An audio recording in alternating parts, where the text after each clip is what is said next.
Oh, kausapin natin yung mga hurats. I'm sure ito proud na proud kayo kasi kayo yung dahilan kung ba't di siya nanalo noon, di ba? Hoy! Sorry.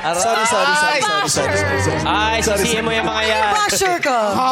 Siyempre, I'm sure proud kayo kasi parang inanak nyo na tong mga TNT contestants, di ba? Itong mga TNT talents natin. Anong gusto nyong sabihin sa kanila? Well, sa lahat naman, lahat ng kakilala niya at nakatrabaho niya, pati sa mga hindi niya nakakilala, sobrang proud dahil lang Pilipino tayo.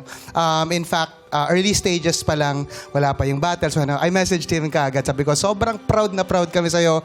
Buong Pilipinas, sobrang proud na proud sa'yo. And hanggang ngayon, lalong-lalo na naging champion ka pa. Sobrang proud na proud kami talaga sa'yo. Thank you, sir.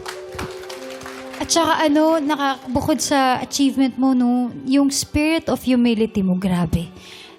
Tumatagus sa laman. So, we just pray and we're rooting for you na magtuloy-tuloy pa yung tagumpay mo. We're so proud of you, Sofronio. Thank you po. Thank you. Ikaw, Sofronio. Sorry. Mamanage. Sa'yo kasi nakatingin. Thank you for my talent. Yes, from Ukraine. Ukraine. Parang singer from Ukraine, no? Miss Hindi ko Eurovision kanina nung lumabas na siya. Eurovision. Parang Grabe kami, Bea. foreigner na yung Foreigner. dalawa kumakanta. Buti lang may Philippines tayo dito. Yes, Ay, Miss gusto ko lang Ukraine. po sabihin na nung sumali ka... Tagalog siya, guys! Oh, marunong yan. Natuto na siya. Nung sumali ka sa Fronyo, hindi pa ako hurado noon Kaya safe ako. Kasi kung, wala ka kung nun. nandun ako, champion ka. Hindi ka part ng journey niya.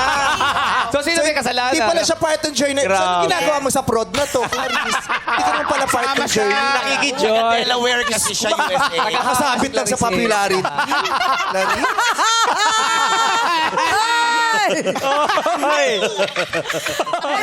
So, Fronyo, thank you so much sa pag-ibig ng inspirasyon. Nakaka-inspire talaga. Congratulations and nakaka-proud ka. Thank you. Anong inspirasyon na bigay niya sa'yo? Siyempre, magpa-blunt. Ukraine is proud of you.